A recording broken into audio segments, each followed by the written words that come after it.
My name is Malcolm, and thank you for joining me on Manly Ego.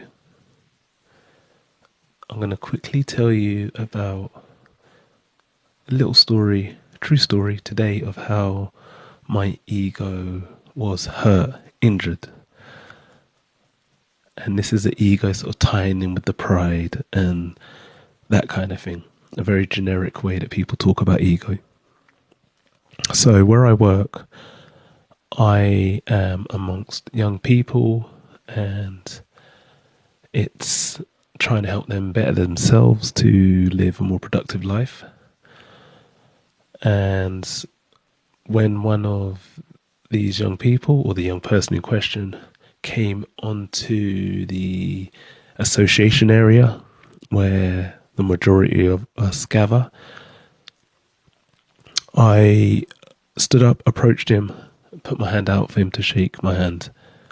9 times out of 10, he will shake my hand. This time he said, "Put your hand down.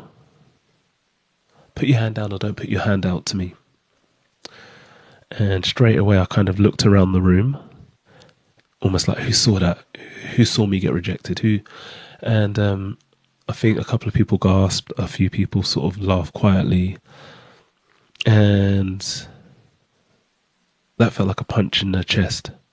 Not because I'm bothered by so much about what he did, it's almost the feeling that I got from it. And I guess it's that feeling of feeling, oh, unworthy or not relevant, not deserved of this one person's respect. So it's a blow to, it's an ego blow. It's a blow to your pride. And with it already being a testing day for me for reasons I've said in a different video, because of personal things that have, or sentimental things that have gone on of late, I think it sort of piled on top of how I'm feeling anyway, and didn't help the situation. And I was holding on to it for longer than I should have. Where on other days it'd just be like, whatever, man, I'll get on with it. But I was sort of seething, I was annoyed, and I stayed quiet as I was pondering over my feelings and how I felt about it.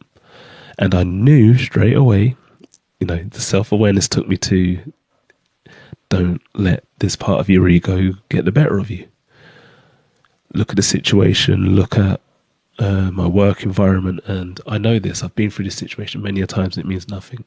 But I was battling with the ego, and the best thing I could do in that situation was just stay quiet and not over-respond or show that I was bothered by something.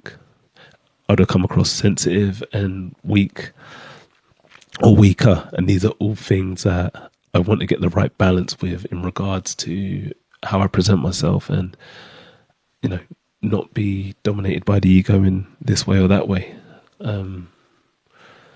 So I share it just to, again, show that I'm human. I am like everyone else. I get affected by these things. And it's about the self-awareness to realize when you've let something bother you that shouldn't necessarily bother you. And sometimes it's just the ego's way of trying to protect or defend. And this is something I'll talk about on another video, my interpretation of the ego and how it plays out and why it plays out in a defensive way sometimes. My thoughts, my opinions, and I'm sure many people will agree, and others won't. Because I always think the ego is that subjective thing where there isn't really one definitive way of talking about it or describing about it.